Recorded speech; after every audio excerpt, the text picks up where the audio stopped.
मैं नियामत बानो जीटीजी क्लासेस के इस ऑनलाइन प्लेटफॉर्म पर एक बार आपका फिर से हार्दिक स्वागत करती हूँ। आज हम अपने हिंदी के इसी क्रम को आगे बढ़ाते हुए आज हमारा जो टॉपिक है वो समास रहेगा और समास के बारे में मैं आपको विस्तार से बताऊंगी।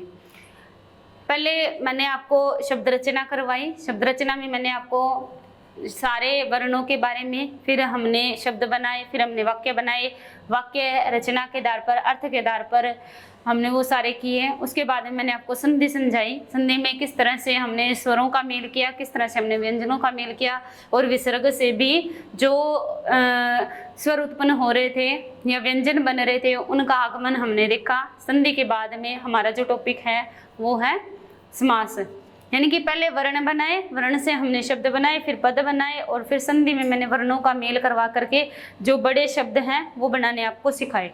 वहाँ पर संधि में क्या था? दो वर्णों का मेल। समास में क्या है? दो शब्दों का मेल। समास में क्या है? दो शब्दों का मेल। संधि में दो वर्णों का मेल, जैसे कि विद्या प्लस अल्य, तो ये एक वर्ण आ बना था, ये एक आ बना था, इसमें से आ निकल गया, ये आ बना के और ये शब्द बना था विद्यालय। ठीक है, इस तरह से अब देखो यहाँ पे दो वर्णों का मेल भी हो रहा है, यहाँ पे दो शब्दों का मेल भी हो रहा है। विद्या शब्द का अर्थ क्या है? विद्या ज्ञान, और अल्य माने होता है घर। ज्ञान का जो घर है उसको क्या कहते हैं? विद्यालय। ज्ञान का जो घर है विद्यालय। इसमें दो शब्द मिल रहे हैं तो इसमें समास भी है। मैंने आपको बताया था वर्णों के मेल को संधि कहते हैं। यहाँ पर दीर्घ स्वर संधि बन रही है तो वर्णों का मेल हो गया, वर्णों के मेल को संधि कहते हैं। और शब्दों का मेल भी यहाँ हो रहा है, विद्या प्लस अल्य विद्या। जो समास में हम शब्द बनाएंगे, दो शब्दों का मेल कराएंगे, वो दोनों के दोनों शब्द सार्थक होने चाहिए, इनका अर्थ निकलना चाहिए। जैसे मैंने विद्या का अर्थ ज्ञान बताया और अल्य का अर्थ घर बताया। इसी तरह से अपने आगे चलते हैं।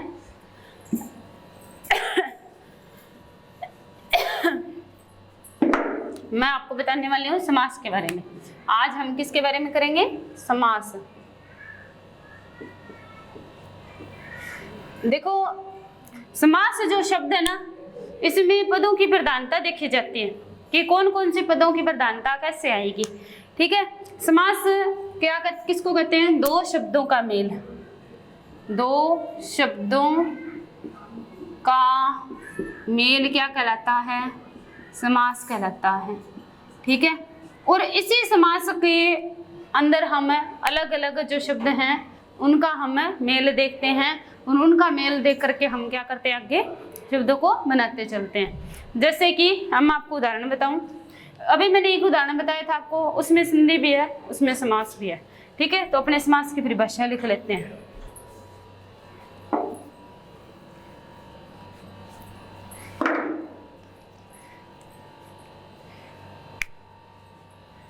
समास, समास शब्द किससे मिलकर बना है? दो शब्दों से मिलकर बना है। समास शब्द किससे मिलकर बना है? दो शब्दों से। क्या कौन कौन से हैं? अब लिखो, इसमें लिखते भी चलो साथ साथ में। समास शब्द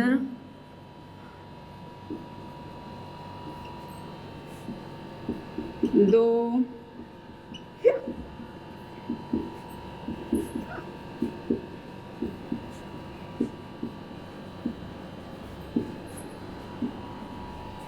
जैसे दो शब्दों के मेल से बना है सम प्लस आस।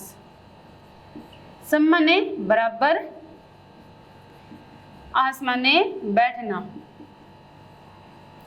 ठीक है, सम माने बराबर, आस माने बैठना, यानी कि समास का अर्थ क्या हो गया? सम प्लस आस समास, बराबर बैठना।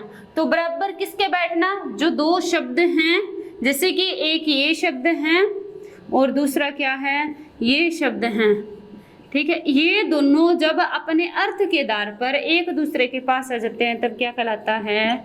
समास कहलाता है। ठीक है, समास कहलाता है।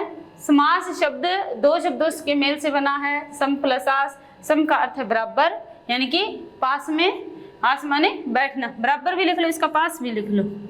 सम का अर्थ होता है पास में या बराबर, आस का मतलब है बैठना, यानी कि जो पास में बैठे, अर्थ के आधार पर दोनों की एक दूसरे के साथ बने। देखो बैठेगा कौन पास में? जिसकी बनती हो, जिनकी विचारधाराएं एक जैसे हो। अब दो आदमी हैं, जैसे हम भी हैं, ठीक है, हमारे साथ कोई काम कर रहा है आदमी, ठीक है, या हमारे साथ मान लो कोई बच्चे हैं, आप हो मेरे साथ, जब आपकी और मेरी भावनाएं एक जैसी होगी, यानी कि मेरे को हिंदी पढ़ानी है, आपको हिंदी पढ़ना है, तो दोनों, जब दोनों की जरूरतें एक जैसी होंगी, दोनों की विचारधाराएं एक जैसी होंगी, दोनों की मानसिकता एक जैसी होगी, तब भी वो दोनों क्या है, पास बैठेंगे। तो समास में दोनों जो शब्द है ना, उनकी विचारधारा, उनका अर्थ है, वो दोनों को एक दूसरे के पास बिठाएगा, तब वो शब्द क्या कहलाएगा, समास कहलाएगा।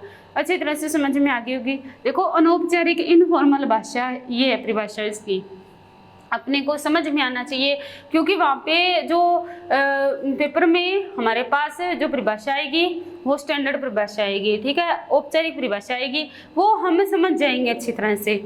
लेकिन अगर शब्द दे दिया तो हम कैसे करेंगे? तो हमें उस शब्द का अच्छी तरह से ज्ञान होना चाहिए और उन दोनों शब्दों का अर्थ आना चाहिए, तभी हम एक समास शब्द बना सकते हैं, ठीक है। तो इसी क्रम में क्या है कि मैं आपको आगे इसकी परिभाषा और लिखवाती हूँ।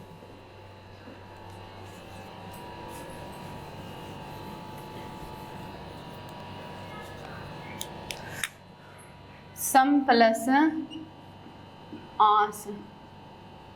सम का अर्थ है पास या बराबर, ठीक है, पास या बराबर। और आस का अर्थ है बैठना। आस का अर्थ क्या है? बैठना, यानी कि पास या बराबर में बैठना, वो क्या कहलाता है? समास कहलाता है। और मैंने आपको बता दिया कि पास और बराबर कौन बैठेंगे? जब दोनों की विचारधाराएं एक से होंगी, दोनों मिलकर एक नए शब्द का निर्माण करेंगे तभी, ठीक है। अब इसकी जो स्टैंडर्ड की परिभाषा है वो लिखो आप। यहाँ पे देखो मैंने परिभाषा में क्या लिखा है, समास शब्द दो शब्दों के मेल से बना है, सम प्लस आस। अब परिभाषा में देखो क्या लिखे, संधि की परिभाषा मैंने क्या बताई थी कि दो वर्णों का मेल होता है, जबकि समास में किसका मेल होता है? दो शब्दों का मेल होता है, ठीक है। तो दो परस्पर, दो शब्दों का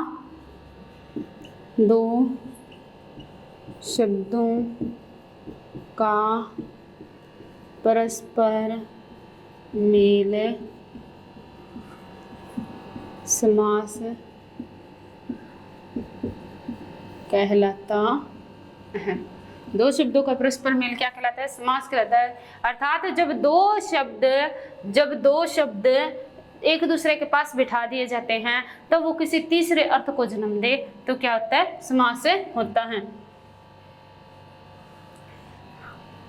समास कहलाता है। ये एक नंबर की परिभाषा, ये दो नंबर की परिभाषा लिखो। जब दो पद एक दूसरे के पास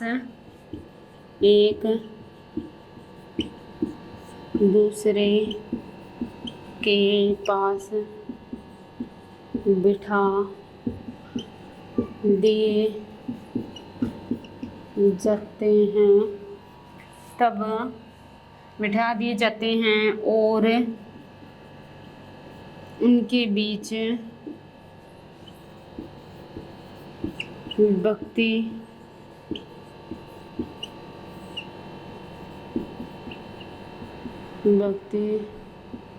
चिन्हों का लोप, विभक्ति चिन्हों और पदों का लोप है। विभक्ति चिन्हों और पद भी लिख लो साथ में, क्योंकि बीच में कई बार पद भी आते हैं ना, तो उन पदों का भी विभक्ति चिन्हों और पदों का लोप कर दिया जाता है तो वहाँ पर,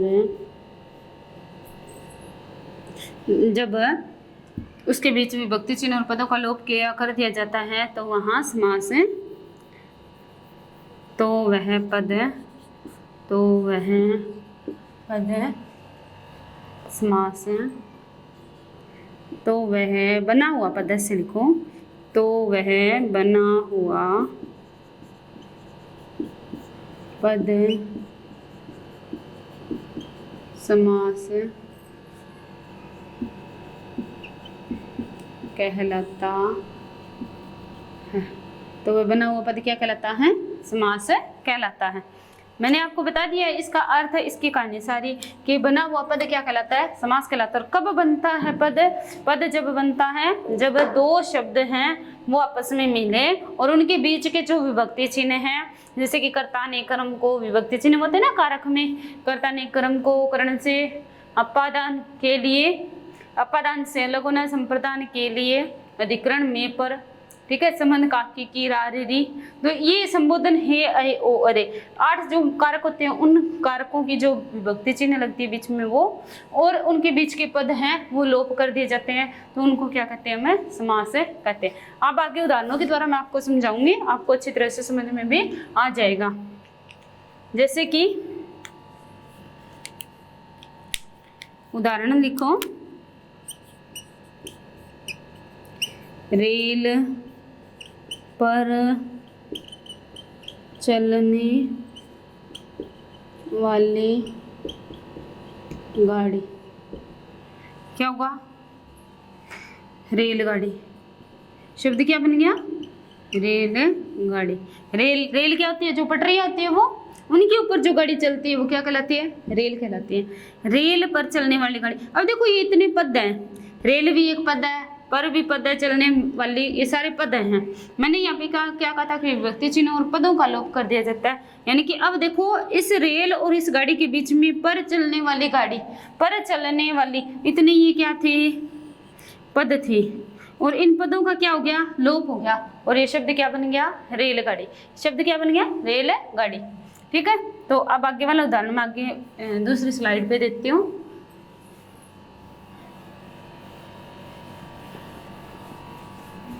अपने बढ़िया तरह से समझ के करेंगे, बहुत ही अच्छी तरह से, बहुत ही इंटरेस्टिंग टॉपिक है, बहुत ही बढ़िया टॉपिक है। मेरे को व्याकरण में अगर कोई समझने लायक और बढ़िया टॉपिक जिससे हम कुछ सीखते हैं, जिससे हमारे ज्ञान की भी वृद्धि होती है।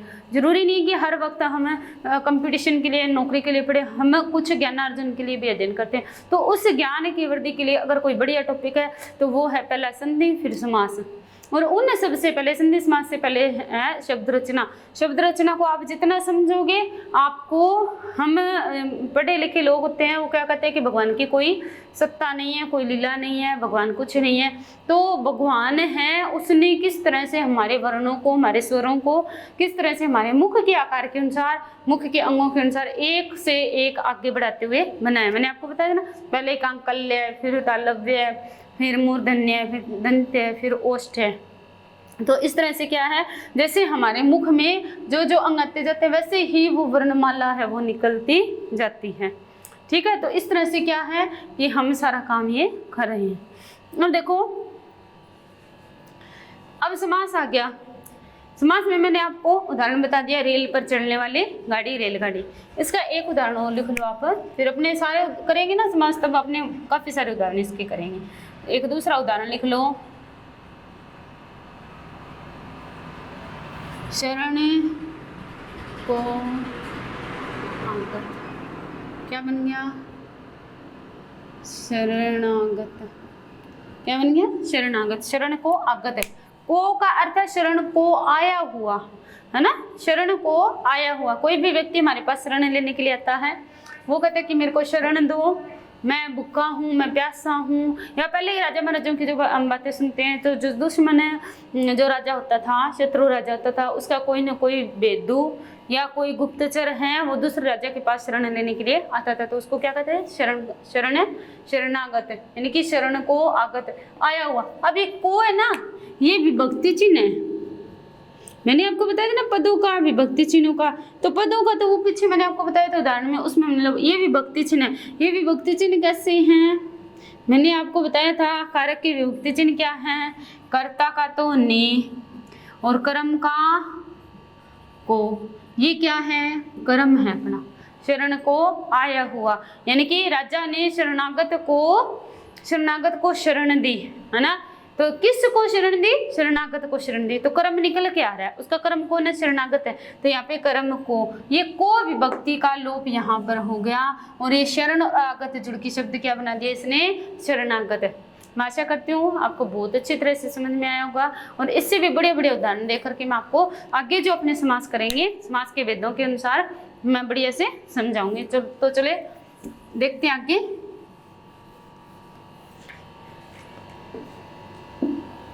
ठीक है, तो देखो समास के कितने वेद होते हैं? 6 वेद होते हैं समास के वेद।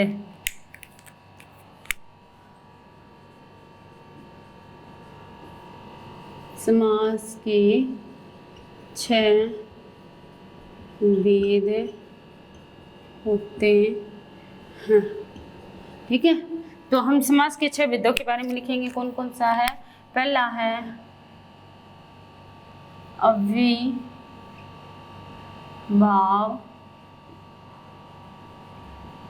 समास। दूसरा कौन सा है? द्विगु समास। ठीक है, तीसरा कौन सा है? तत्पुरुष। नहीं, द्विगु को आप पहले मत लिखो, द्विगु को अपने बाद में लिखेंगे। पहला अव्ययीभाव समास, फिर है कर्मधारय समास।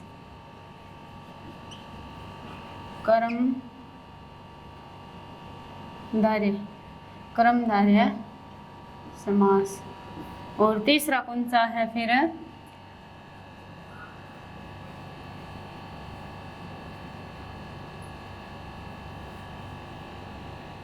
तत्पुरुष समास।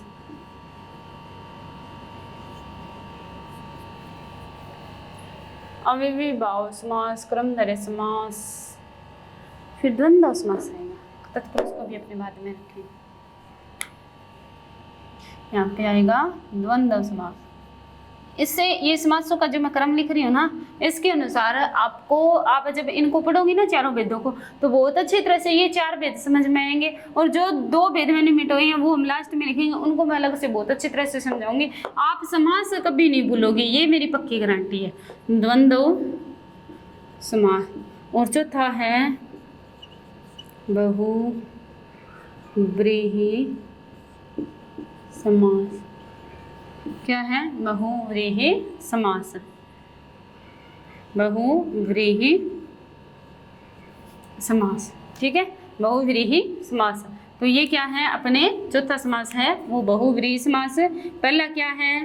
पहला समास अपने पास अव्ययीभाव समास।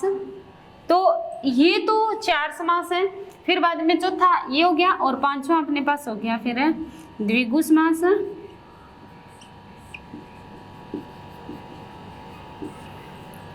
और छठा हो गया अपने पास तत्पुरुष समास। तत्पुरुष समास। ठीक है, तो इस तरह से मैंने आपको बताया अव्ययीभाव समास, कर्मधारय समास, द्वंद्व समास और बहुव्रीहि समास, द्विगु समास और तत्पुरुष समास। ठीक है, तो अब देखो, अब क्या है कि पद की प्रधानता के आधार पर मैं इन समासों का वर्गीकरण आपके सामने और करें। ये समास के तो 6 भेद हैं ही।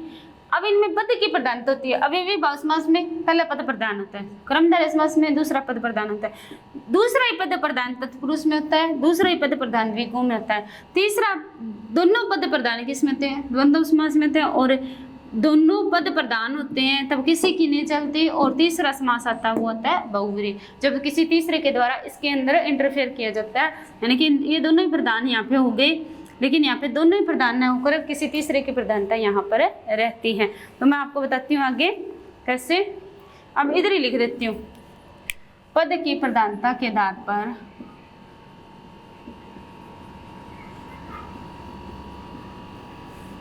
पद की प्रधानता के आधार पर, नहीं दूसरी स्लाइड ही ले लेते हैं अपने ना।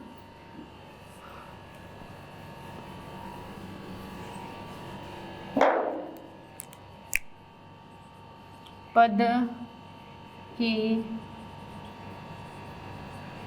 प्रधानता के आधार पर समास के 4 वेद होते हैं। तो ये कौन सा है? पहला हो गया पहला पद प्रधान।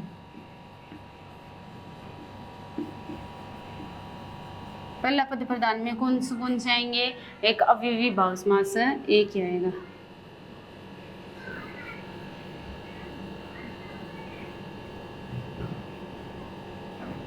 ठीक है। दूसरा है यहाँ पर दूसरा पद प्रधान। दूसरा पद प्रधान इसमें कौन से आएंगे? इसमें आ जाएगा कर्मधारय,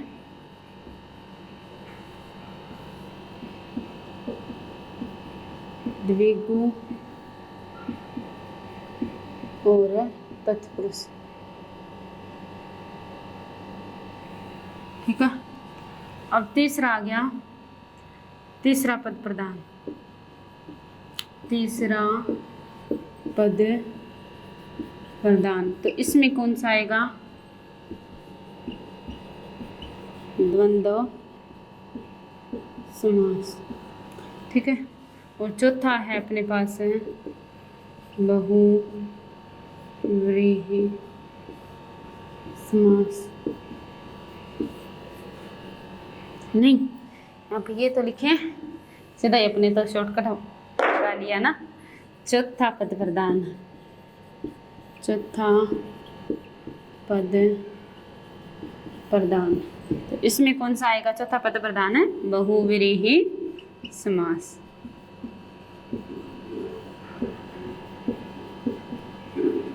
बहुव्रीहि समास। तो देखो हमने क्या किया, पद की प्रधानता के आधार पर समास के कितने भेद होते हैं? 4 भेद होते हैं। तो इसमें देखो पहला पद प्रधान कौन सा है? अव्ययी भाव समास।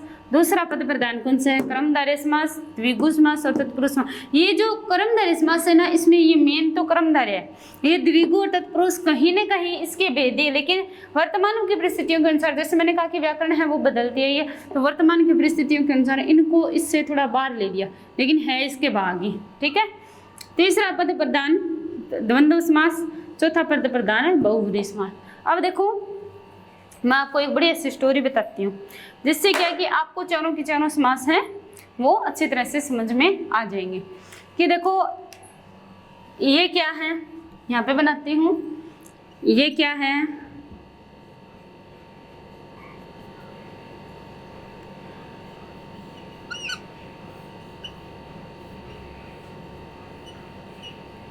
ये है एक आदमी। ठीक है। और ये क्या है? ये क्या है? एक औरत। ठीक है।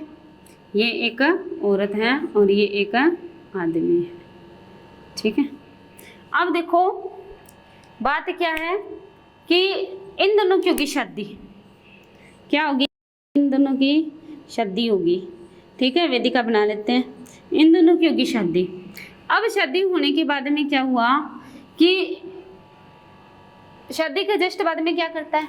आदमी अपने चलाता है, और जो औरत होती है वो बेचारी उसकी मानती है जितनी भी हो, कि जी मेरे घर में तो ये रूल है, मेरे घर में ये बातें हैं, हमारे घर में इसकी चलती है, इसकी नहीं चलती, तेरे को इसकी माननी पड़ेगी, तेरे को इसकी माननी पड़ेगी, ये तेरे को काम करना पड़ेगा, ये मेरा कहना मानना पड़ेगा, ये ऐसे वैसे। घर वाले भी सारे बहू ये बनाओ, तुम ऐसे करो, तुम वैसे करो, वो सारे उसको ऑर्डर देते जाते हैं। तो पहला प्रधान हो गया।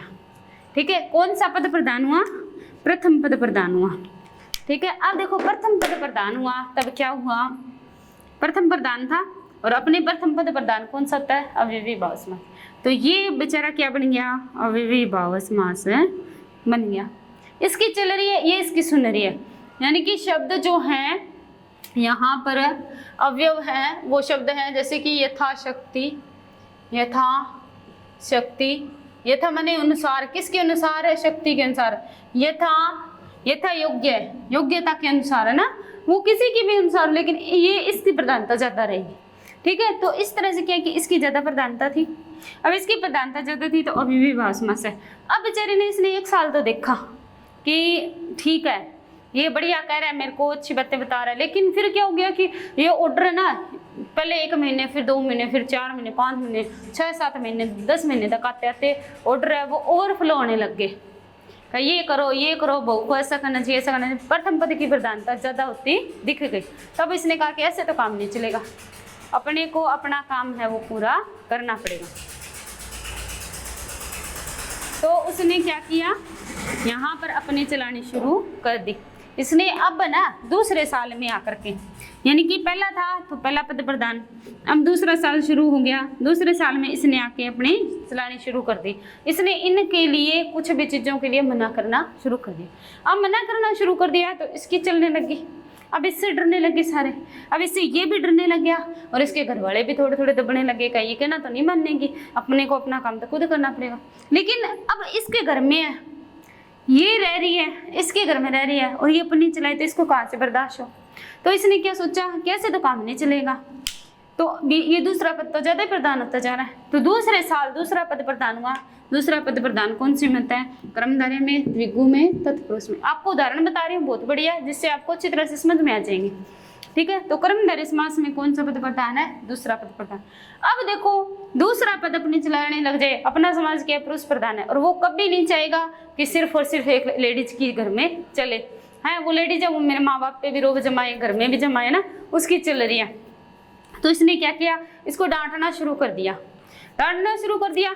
तो अब क्या है, तीसरा साल आ गया।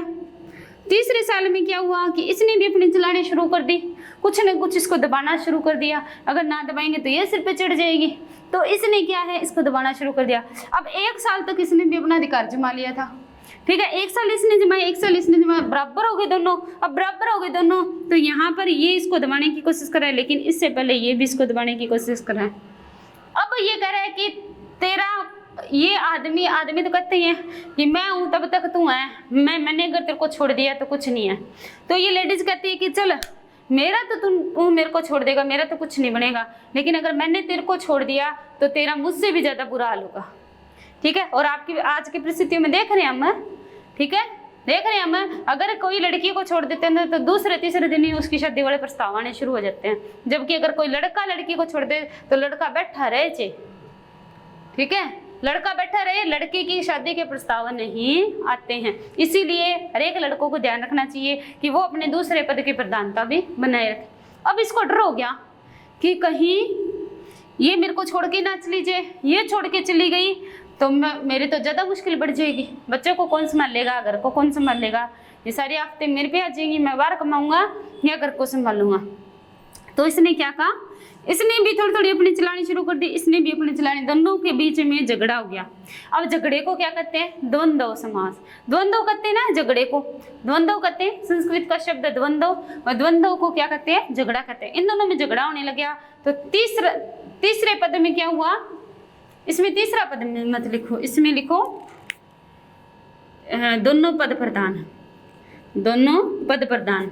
ठीक है, और इसमें चौथा पद प्रधान आएगा। इसमें दोनों पद प्रधान, दोनों पद जब प्रधान होंगे तो लड़ाई होगी, लड़ाई को हम क्या कहते हैं, द्वंद्व कहते हैं। तो यहाँ पर क्या हुआ, द्वंद्व समास का आगमन हो गया। अब क्या है कि दोनों जब झगड़ा करने लग गए, या तो दोनों अपने हुक्म चलाए, ठीक है, अगर सहमति हो तब तो क्या है कि काम चल जाता है, लेकिन इनकी सहमति नहीं थी। यहाँ पे पहला पद प्रधान था, यहाँ पे दूसरा पद प्रधान था। अब दोनों अपने अपने चलाना चाहते हैं, और दोनों अपने अपने चलाने लगे ना, तो क्या हुआ कि दोनों के बीच में झगड़ा हुआ। तो तीसरा समास कौन सा आ गया, अपना द्वंद्व समास आ गया। अब झगड़ा होगा तो कोई तीसरा शांत कराने तो आएगा ही। ठीक है, तो यहाँ पर क्या लिखो, यहाँ पे लिखो तीसरा पद प्रधान। अब दोनों लड़ने लग गए तो क्या है, कोई तीसरा आके इन दोनों की पंचायतें तो करवाएगा। ये अपनी माँ को बुलाएगा, ये अपनी माँ को बुलाएगी। ठीक है, दोनों की माएँ आ गई। दोनों की मायों ने क्या किया, ये हम किसको बुलाते हैं, इन दोनों का मेल किसने करवाया था, बिचौले ने, और बिचौले को बुला लेते हैं। यहाँ पे बिचौला आ जाता है। अब बिचौलों को क्या कहते हैं कि तू आ, हमारा सुलझाव है वो करवा, हम दोनों में तो लड़ाई होगी। तो यहाँ पर तीसरा पद प्रधान। यहाँ पर ये दोनों प्रधान नहीं है। चौथे समास में क्या है, ना तो ये प्रधान है ना ये प्रधान है। ठीक है, पहले समास में पहले साल ये प्रधान था तो विभाव समास आया, इसने अपनी ज्यादा चलाई तो इसको गुस्सा आ गया। दूसरे साल ये प्रधान होगी, दूसरा पद प्रधान हो गया, यानी कि कर्मधारय द्विगु और तत्पुरुष में। फिर दोनों ये प्रधान हो गई तो इसको सुहाया नहीं, इसने क्या किया, ये अपनी पत्नी को दबाना शुरू कर दिया, दबाना शुरू। अब ये भी कहाँ से दबे, 1 साल इसने भी तो राज किया ना, तो ये भी नहीं दबेगी। अब दोनों प्रधान हो गए तो द्वंद्व तो होना जरूरी है, ठीक है, अपने घरों में भी होता है, ये घर घर की कहानी है। तो दोनों पद प्रधान थे, द्वंद्व समास हो गया। अब द्वंद्व समास होने के बाद में क्या है कि जब कोई तीसरा आकर के इनके पंचायती करवाता है ना, तब क्या आएगा, बहुव्रीहि समास। और अपने ने समास के 4 भेद कर लिए, किसके आधार पर, पद की प्रधानता के आधार पर, ठीक है। तो ये तीसरा पद प्रधान है वो बहुव्रीहि समास में आ गया। अब देखो समझ में आया होगा आपको अच्छी तरह से, और उदाहरणों के द्वारा मैं बढ़िया से और समझा दूंगी। वैसे अगर पूछ ले आपसे कि समास के कितने भेद होते हैं तो कितने बताएंगे, 6।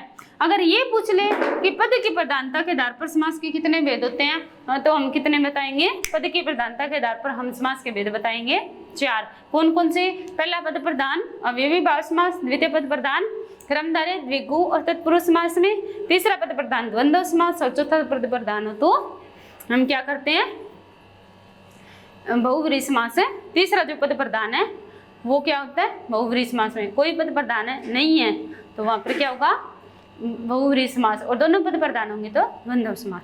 इस तरह से आपको समास है वो अच्छी तरह से समझ में आए होंगे। अब हम एक एक समास को लेते हैं, उसकी परिभाषा लिखते हैं, उसके उदाहरण लिखते हैं, ताकि आपको और भी अच्छी तरह से समझ में आ जाए। तो देखो पहला जो अपना है वो है अव्ययीभाव समास। अव्ययीभाव समास की परिभाषा देखो आप, जिस समास का पहला पद कोई अव्यय या उपसर्ग हो, उपसर्ग मैंने अभी बताया था ना, यथाशक्ति शब्द लिखा, यथा क्या है, उपसर्ग है, और अव्यय यथा को हम व्याकरणिक कोटियों के अनुसार, व्याकरणिक कोटियां कौन सी हैं, जैसे कि शब्द रचना के अनुसार हम तत्सम तद्भव, ठीक है, तत्सम तद्भव, संज्ञा सर्वनाम क्रिया विशेषण, क्रिया विशेषण प्रत्यय विशेषण आदि के अनुसार हम जिस शब्द को चेंज नहीं कर सकते, जिसमें कोई भी बदलाव नहीं होगा, वो क्या कहलाएगा, अव्यय कहलाएगा। अव्ययीभाव समास में देखो ये शब्द क्या है, अव्यय, अव्यय शब्द दो शब्दों से मिलकर बना है, ठीक है। अव्यय शब्द 2 शब्दों से मिलकर बना है, देखो अव्यय, ठीक है। तो अव्यय का अर्थ क्या होगा, ए प्लस व्यय, ए माने नहीं और प्लस व्यय माने खर्च, खर्च या फिर विकार उत्पन्न हो। व्याकरण के अनुसार तो हम खर्च थोड़ी ना करेंगे, विकार उत्पन्न न हो, व्यय न हो जिसमें विकार उत्पन्न न हो, विकार उत्पन्न अविकारी शब्द है, विकार उत्पन्न न हो। अब किसके अनुसार देखो, मैंने आपको बताया कि शब्द अपनों ने यहाँ पे ले लिया एक, मान लो मीठा, ये शब्द है मीठा। अभी मीठा क्या है, विशेषण है। अभी जब संज्ञा बनेगा, जातिवाचक संज्ञा बनेगा, तो ये जातिवाचक संज्ञा, जैसे आपको पहचान बताऊं जातिवाचक संज्ञा की और विशेषण की, ये मैं करवाऊंगी आपको, विशेषण और जातिवाचक संज्ञा सब करवाऊंगी। तो मीठा, मीठा शब्द में क्या लिखा दिया हमने, मीठा आम, ये आम तो संज्ञा है ना, मैंने क्या बताया, संज्ञा क्या होती है, किसी भी वस्तु का नाम संज्ञा होती है। कोई भी संसार में जितनी भी चीजें हैं समेत मानव के, है ना, जितनी भी चीजें, अगर किसी का नाम रख दिया हमने, अगर किसी का नाम रख दिया तो वो क्या है, संज्ञा। ये एक चीज है जिसका नाम क्या है, आम है, और आम कैसा है, मीठा है। मीठा आम, ये आम के साथ ऐसे जच रहा है तो ये क्या है, विशेषण है।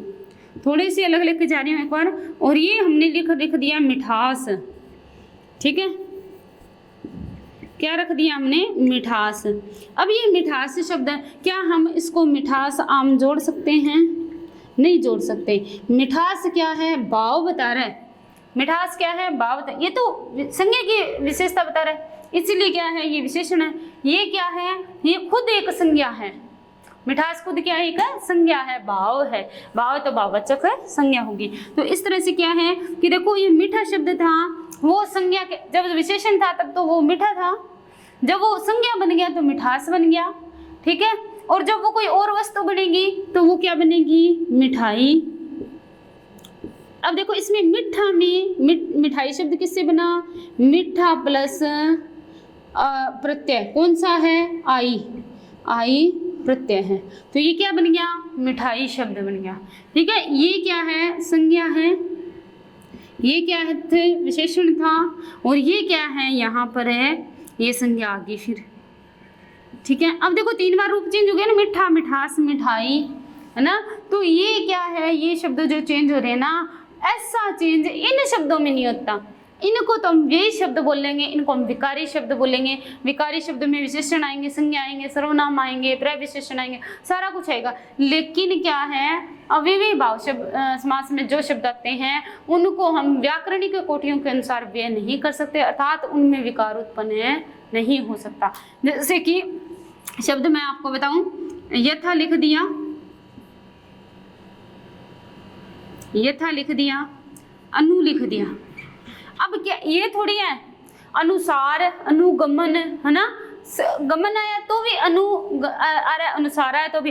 ये नहीं है कि राम ने लक्ष्मण ने राम का अनुकरण किया है, फिर ये क्या करें कि जनता ने राम का अनुकरण किया। अनुकरण शब्द में अनु शब्द है, करण शब्द है, वो वैसे के वैसे पड़े, और दोनों क्या है, अव्ययी भाव, अव्यय पद हैं, अव्यय पद हैं। ठीक है, कौन से, करण और अनु।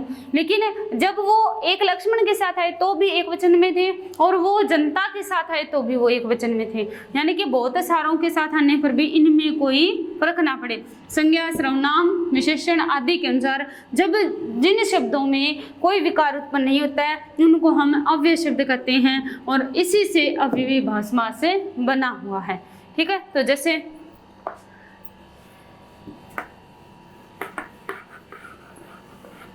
और अव्यय है ना, वो ही प्रधान है इसमें। अव्यय शब्द 2 शब्दों से मिलकर बना है, ये मैंने मिटो दिया, ए प्लस व्यय बराबर ए माने नहीं और व्यय माने विकार उत्पन्न हो, विकार उत्पन्न न हो।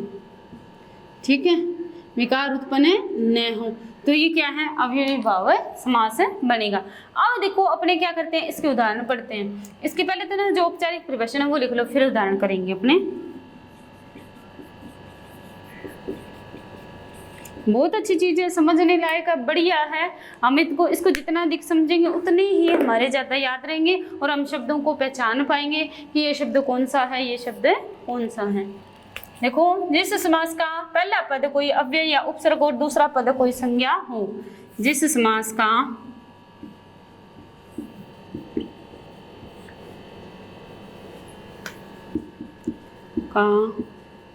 पहला पद कोई उपसर्ग या अव्यय हो,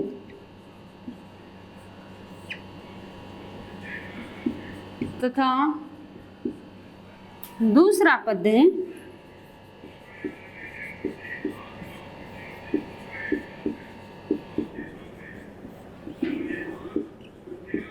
पद कोई संज्ञा हो, तो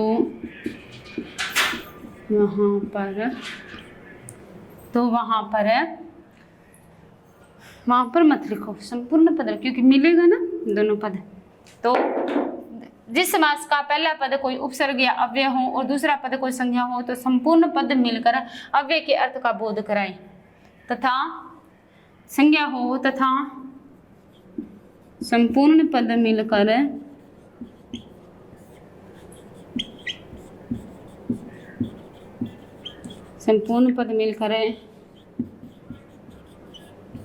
किसी अव्यय का बोध कराए। वो अव्यय पद मिलता है ना, पहला पद अव्यय होता है जो उसके प्रधानता होती है, वो दूसरे को अपने साथ मिला करके और एक ही बना लेता है। ठीक है, तो दूसरा पद तथा संपूर्ण पद मिलकर किसी अव्यय का बोध करवाए, तो उसे अव्ययी भाव समास कहते हैं। तो उसे अव्ययी भाव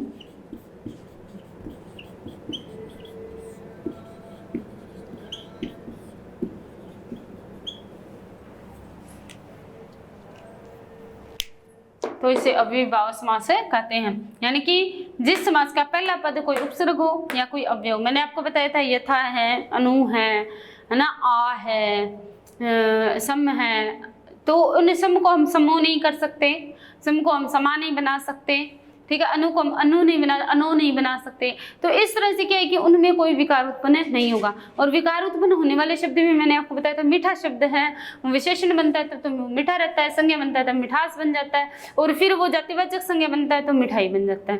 भाववाचक संज्ञा में वो मिठास बन गया, जातिवाचक संज्ञा में वो मिठाई बन गया, और जब विशेषण रहा तो वो क्या रहा, मीठा शब्द रहा।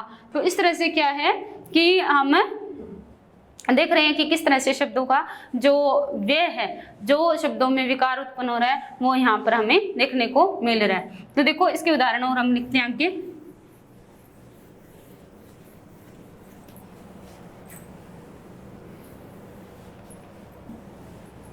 अव्ययीभाव समास के उदाहरण देखो। यथाशक्ति,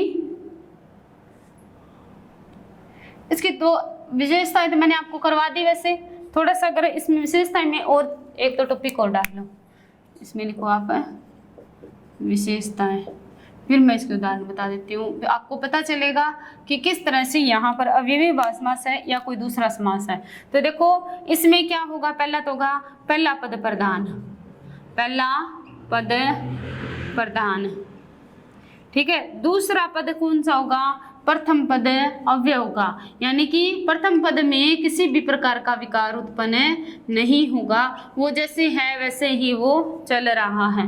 तीसरा कौन सा है, उपसर्ग युक्त पद, तीसरा कौन सा है, उपसर्ग युक्त पद। और चौथा इसमें उपसर्ग आएंगे, ठीक है। और चौथा है पुनरावृत्ति शब्द, पुनरावृत्ति शब्द जो होते हैं वो भी क्या आएंगे, इसके अंदर आएंगे। प्रथम पद प्रधान है, पहला पद प्रधान तो मैंने आपको बताया था कि अभी पहला पद प्रधान है, पहला पद प्रधान है तो उसकी बातों में, उसके कहने में कोई अंतर नहीं आएगा, यानी कि प्रथम पद अव्यय होगा, उसमें कोई भी विकार उत्पन्न नहीं होगा। उपसर्ग युक्त पद होगा और उसकी क्या होगी, पुनरावृत्ति। पुनरावृत्ति का अर्थ जैसे देखो यहाँ पर मैं आपको बता दूं उदाहरण के रूप में, जैसे शब्द आ गया हाथों हाथ। आप ये शब्द तो हर हाल में आपको ऐसे शब्द आ जाए तो उनको अव्ययीभाव समास ही करना है। हाथों हाथ, और देखो अनेकानेक, अनेकानेक, अनेक प्लस अनेक है ना, अनेकानेक, हाथों हाथ, रातों रात, ठीक है। आ गया दिनों दिन, दिनों दिन। ऐसे अगर कोई शब्द आपके सामने आ जाए तो वो क्या है, इसमें देखो हाथ प्लस हाथ, हाथों हाथ, अनेक प्लस अनेक, अनेकानेक, रातों रात, रात ही रात में, दिनों दिन, दिन ही दिन में। तो इस तरह से क्या है कि जो शब्द बन रहे हैं वो पुनरावृत्ति वाले हैं। और ये चार विशेषताएं अगर आपको किसी शब्द में दिखाई दे रही हैं तो वहां पर आप आंख बंद करके भी अव्ययीभाव समास कर रही हैं, ठीक है। अब देखिए इसके उदाहरण, इसके उदाहरण देखो।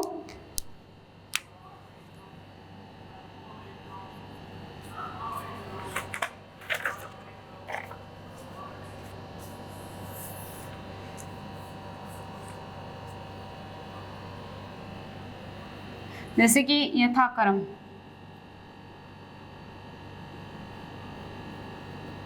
यथाक्रम, क्रम के अनुसार। एक मैंने उदाहरण आपको पहले भी दिया था, वो क्या था, यथा शक्ति। अब देखो इस यथा शब्द को ना हम बदल नहीं सकते। यथा शब्द का हम क्या नहीं बना सकते, यथो नहीं बना सकते, यथि नहीं बना सकते, यथे नहीं बना सकते। ये जो है वो किसी भी संज्ञा पद के साथ लगे तो ये अपना रूप चेंज नहीं करेगा, और अपना रूप चेंज नहीं करेगा अर्थात अव्यय है, इसमें कोई भी खर्च नहीं होगा, कोई भी विकार उत्पन्न नहीं होगा। तो क्या है, ये अव्ययीभाव समास हो जाएगा। यथाशक्ति, शक्ति के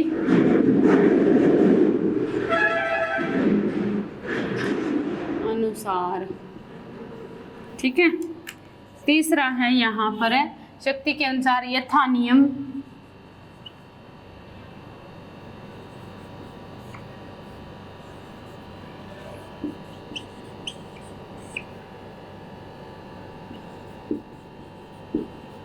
नियम के अनुसार। ठीक है, यहाँ पर चौथा है आमरण।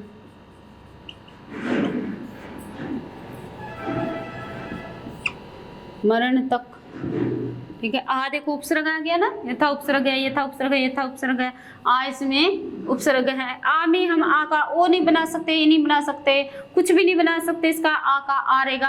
और आ का अर्थ क्या है? तक, मरने तक। आ जन्म, जन्म तक, जब तक जन्म रहेगा, है ना। आ जन्म, आ जन्म का अर्थ क्या होगा? जन्म रहने तक, यानी कि जीवित रहेगा तब तक, जन्म रहने तक।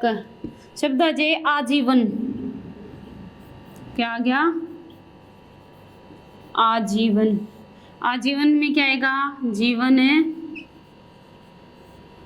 रहने तक, जीवन रहने तक। कहते ना आजीवन कारावास दिया गया, कारावास है ना, आजीवन कारावास, यानी कि वो व्यक्ति जीवित रहेगा तब तक उसको हम जेल में रखेंगे। ठीक है, तो आजीवन कारावास, जीवित है, जीवन रहने तक या जीवित रहने तक। ठीक है, आकंठ, यहाँ पे लिखती हूँ मैं,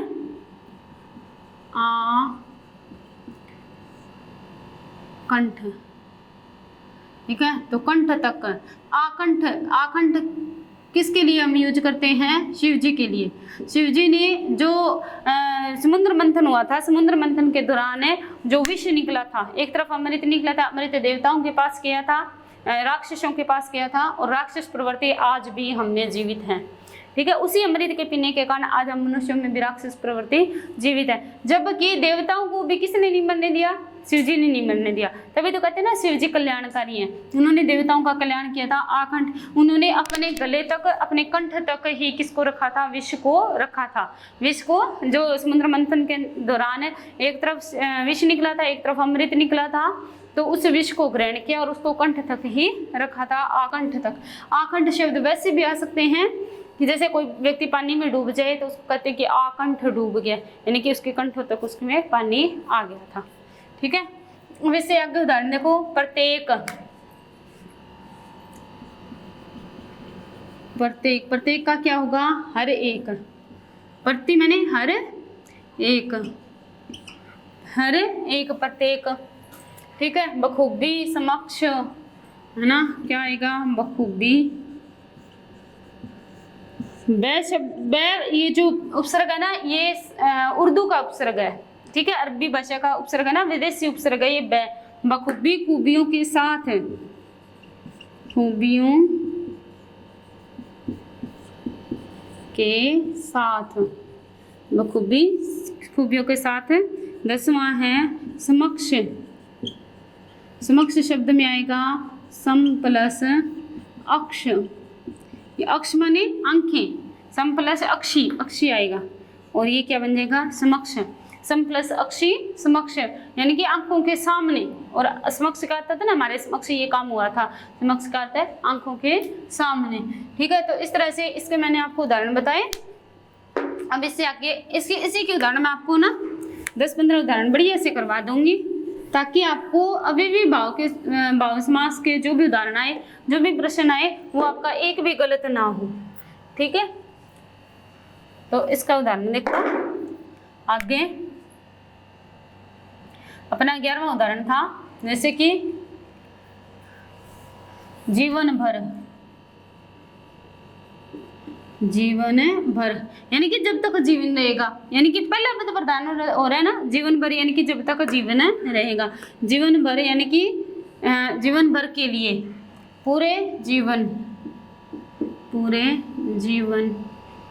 ठीक है, दूसरा देखो दिन भर, पेट भर, पेट भर यानी कि पेट भर कर, पेट भर कर। ठीक है, फिर है निर्देशानुसार, ये शब्द आ सकता है आपके पेपर में, निर्देशानुसार यानी कि निर्देश के अनुसार, निर्देश के अनुसार। ठीक है, फिर आगे वाला पद देखो, दानार्थ, दानार्थ। ठीक है, दानार्थ क्या होता है? दान के अनुसार, दान के अनुसार।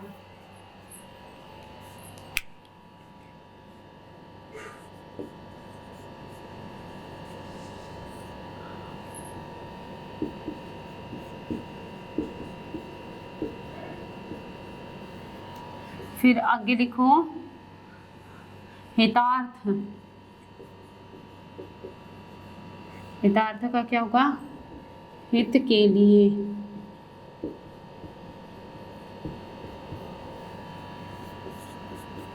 फिर देखो सेवार्थ, सेवा के लिए।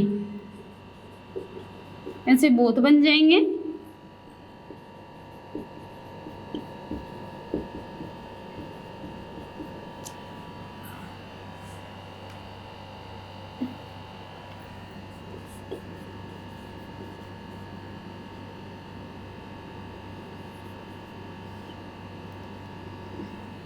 घर घर, प्रत्येक घर। ठीक है, प्रत्येक घर है। अब देखो कानो, कान,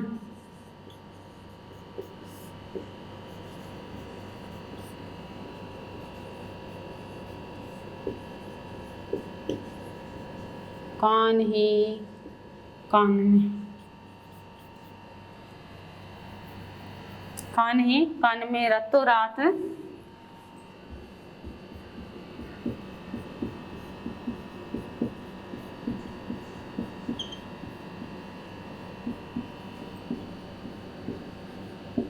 रात ही रात में।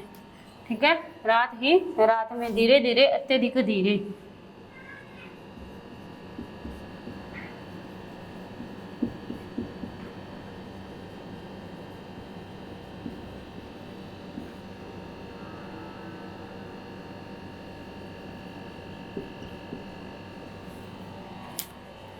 तो ये शब्द क्या है? इसमें आ जाएंगे।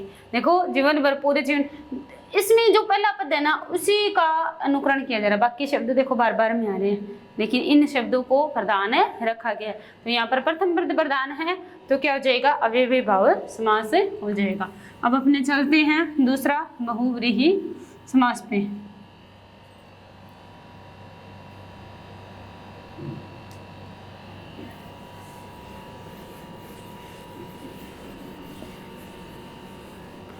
अव्ययी भाव समास के कुछ थोड़े से नियम शब्दों का। देखो समास को जब हम जोड़ते हैं, दो शब्दों को हम जोड़ते हैं तो वो समास कहलाता है। जब उनको तोड़ते हैं तो क्या कहलाते हैं? समास विग्रह। ठीक है, समास विग्रह। अब ना समास शब्द आपको दे दिया, यहाँ पे शब्द दे दिया कि प्रतिपल, अब वो कह देंगे प्रतिपल शब्द दे दिया, इसको समास विग्रह करो, तो आप प्रति की जगह क्या लगाओगे? इसके मैं आपको थोड़ा बताने की कोशिश करूंगी। सारे शब्द मैं यहाँ पर नहीं बता सकती क्योंकि बहुत सारे उदाहरण है इसके। आपको इन चीज़ों के लिए जो है वो आपको अपने स्तर पर इसकी खोज करनी पड़ेगी। बहुत सारे शब्द, जितने ज़्यादा आप शब्द पढ़ोगे उतना ही ज़्यादा आपका ज्ञान है वो बढ़ता जाएगा। मैं आपको कुछ नियम बता सकती हूँ जिसके अनुसार क्या है आप शब्दों का विग्रह कर सकते हो, उनका आप समास भी कर सकते हो। तो देखो प्रतिपल, जैसे कि प्रतिपल शब्द जे, पहले मैं आपको नियम लिखवा देती हूँ, फिर आपको मैं शब्दों के उदाहरण बताती हूँ, तो आप देखना किस तरह से लिखोगे।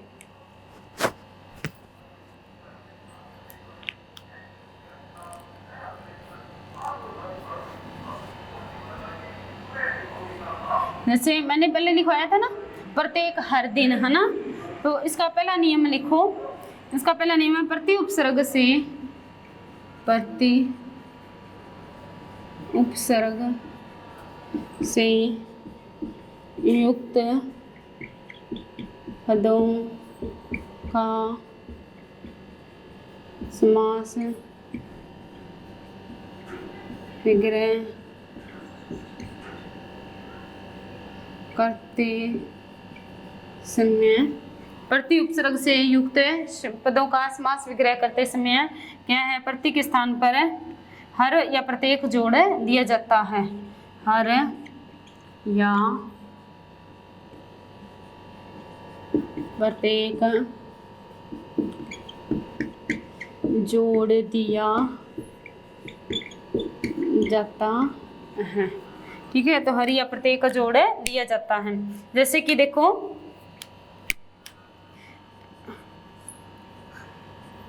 प्रति प्लस एक, तो क्या बन जाएगा, नहीं शब्द लिखो यहाँ पर प्रत्येक, अपने को संधि थोड़ी ना करनी है, समास करना ना। प्रत्येक, प्रत्येक का क्या बनेगा, हर एक, क्या बनेगा, हर एक। ठीक है, प्रत्येक का क्या बनेगा, हर एक। दूसरा का देखो, दूसरा देखो प्रतिदिन,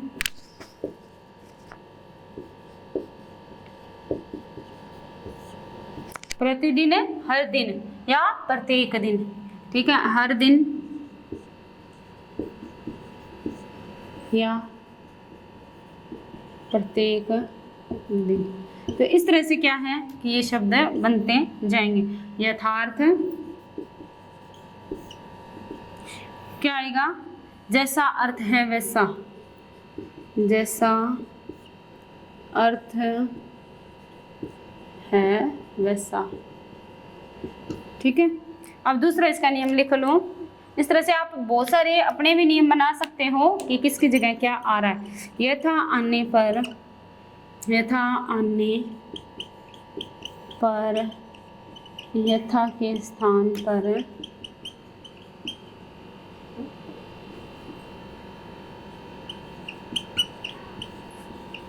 यथा के स्थान पर अनुसार,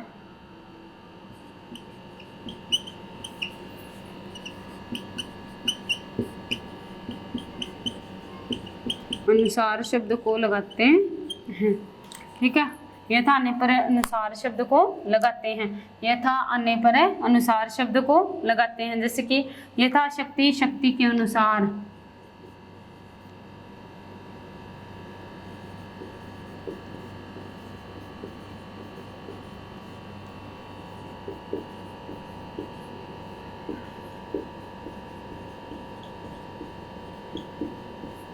शक्ति के अनुसार। ठीक है, दूसरा शब्द है यथामति, क्या हो जाएगा, मति के अनुसार, मति के अनुसार। ये शब्द, इस तरह से मैंने आपको कई शब्द बता दिए जिनका क्या है कि प्रत्यय आ जाए, यथा आ जाए, तो इनके स्थान पर हम ये शब्द लगा सकते हैं। और जैसे हाथों आ जाए, हाथों हाथ है तो हाथों ही हाथ में, हाथ ही हाथ में। ठीक है, रातों रात, रात ही रात में, दिनों दिन, दिन ही दिन में। ठीक है, तो इस तरह से क्या आ जाएंगे ये शब्द, एकैक, एक के बाद एक, है ना, एकैक। तो इस तरह से क्या है, आपको समास विग्रह करना आना चाहिए। और जितनी आप इसकी प्रैक्टिस करोगे, ठीक है, यहाँ पर क्या है कि हम इतनी लंबी क्लास में नहीं कर सकते। और एक अगर हम समास के बहुत सारे शब्द लिखवाने लग जाए तो उसमें टाइम भी लगता है। तो क्या है कि आप इन शब्दों को अधिक से अधिक पढ़ें, अधिक से अधिक इनका ध्यान करें। ठीक है, जितना आप इसको समझ के चलोगे, रटना नहीं, अपने को समझना है कि कहाँ पर कौन सा पद प्रधान हो रहा है और किस शब्द की जगह हमें किस शब्द का यूज करना है, तो आप अपना हर एक प्रश्न सही कर सकते हो। और वैसे समास संधि से संबंधित जो प्रश्न पेपर में आते हैं ना, वो इतने अच्छे होते हैं कि हम 4 ऑप्शन दिए होते हैं ना, तो उसमें से एक बिल्कुल अलग छांट सकते हैं। समास और संधि का प्रश्न बहुत ही कम चांस होते हैं जिसकी गलत हो। अगर कोई गलत कर रहा है समास और संधि का प्रश्न, तो ये मान के चलो कि उसने बिल्कुल भी किसी चीज़ का अध्ययन नहीं किया। ठीक है, तो अपने हम दूसरा समास लेके चल रहे हैं। कौन सा, क्रमधारय समास, बहुव्रीहि समास, क्रमधारय समास, तत्पुरुष समास और द्विगु समास। तीनों साथ में नहीं करेंगे, अलग अलग करेंगे। पहले हम लेकर चल रहे हैं द्विगु समास को।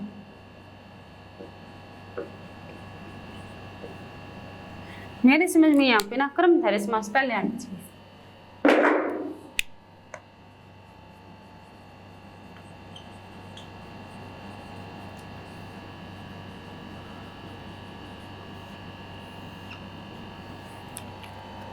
तो क्रमधारय समास में हम अब पढ़ेंगे आगे।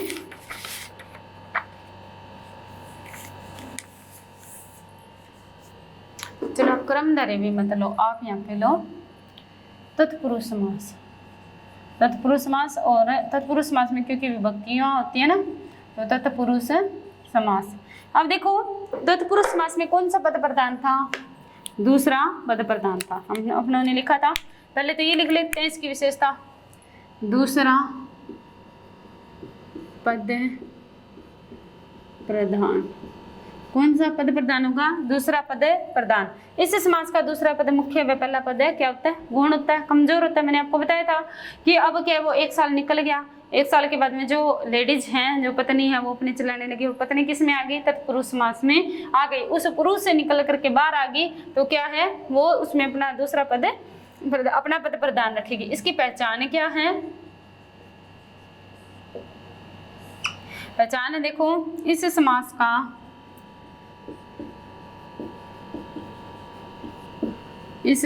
का दूसरा पद मुख्य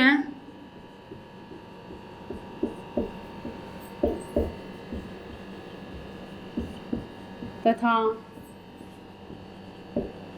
पहला पद गौण होता है।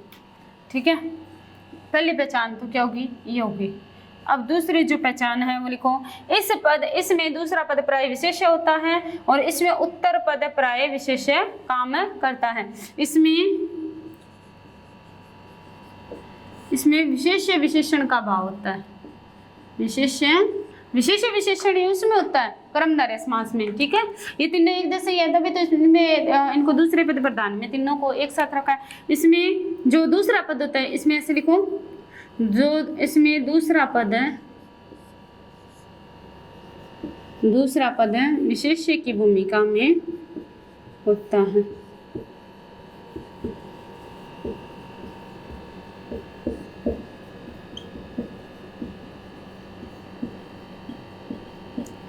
विशेष्य की भूमिका में कार्य करता है। इसमें दूसरा पद किस में कार्य करता है? विशेष्य की भूमिका में कार्य करता है। और फिर देखो, विशेष्य का अर्थ क्या होता है? देखो, मैंने शब्द आपको बताया था, मीठा आम। अब आम शब्द है ना, ये तो विशेषण हो गया और ये क्या है? विशेष्य है। ठीक है, जैसे कि नील कमल शब्द आ गया, नील कमल। और नीला है कमल, कमल तो बहुत सारे होते हैं और यहाँ पे इसकी विशेषता बता रहे, नीला है। तो यहाँ पे क्या है? कलर बता रहा है। और किसका कलर बता रहा है? कमल का। कलर तो और बहुत सारी चीजों के हो सकते हैं, लेकिन यहाँ पर किसको इंगित कर रहा है? वो स्पष्ट रूप से कमल को इंगित कर रहा है। नील कमल शब्द लेते ही हमारे मन में एक नीले रंग का कमल आ जाता है, कमल आता है। ये तो नहीं नीला नाम लेते नीला पेन आ गया, नहीं, नील कमल नाम लेते नीला पेन नहीं आएगा, यहाँ पर कमल ही आएगा। तो दूसरे पद की प्रधानता होगी ना। और उसका विशेषण क्या है? नीला है वो, और ये क्या है? विशेष्य है ना। तो विशेष्य की प्रधानता होगी ना, विशेष्य की भूमिका में कार्य करता है। दूसरे पद की प्रधानता है इसमें। समझ में आ गया आपको? अच्छी तरह से उदाहरणों के द्वारा हम और इसको अच्छी तरह से पढ़ेंगे। इस समास में लिंग तथा वचन का प्रयोग अंतिम पद के अनुसार होता है। इस समास में लिंग तथा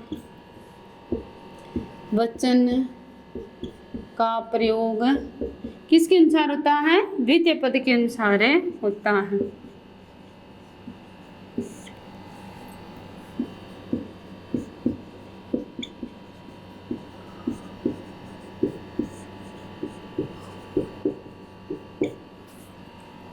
द्वितीय पद के अनुसार होता है। अब चौथा देखो, इसमें क्या है? इसके पूर्व पद में ही कारक चिन्ह का प्रयोग किया जाता है। इसके पूर्व पद में ही इसमें कारक की विभक्तियां आएगी। कर्ता ने क्रम को करण से द्वारा अपादान के लिए अपादान से अलग होना, संप्रदान के लिए अधिकरण में पर संबंध और संबोधन, वो सारे 8 की 8 विभक्तियां इसमें आएंगी, ताकि आपका इसमें अगर आप ये तत्पुरुष समास पढ़ोगे ना तो कारक भी आपको अच्छी तरह से समझ में आ जाएंगे। ठीक है, तो इसके पूर्व पद में कारक विभक्तियां आती हैं। ठीक है, कारक विभक्ति आती है। अब आगे देखो, इसमें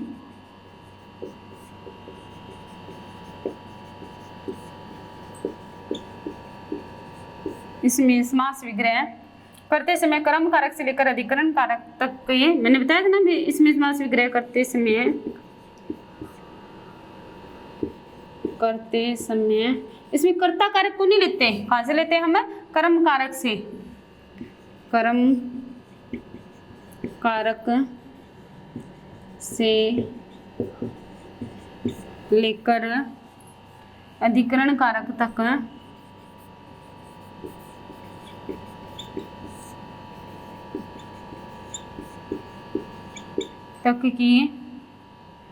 के विभक्ति चिन्हों का प्रयोग होता।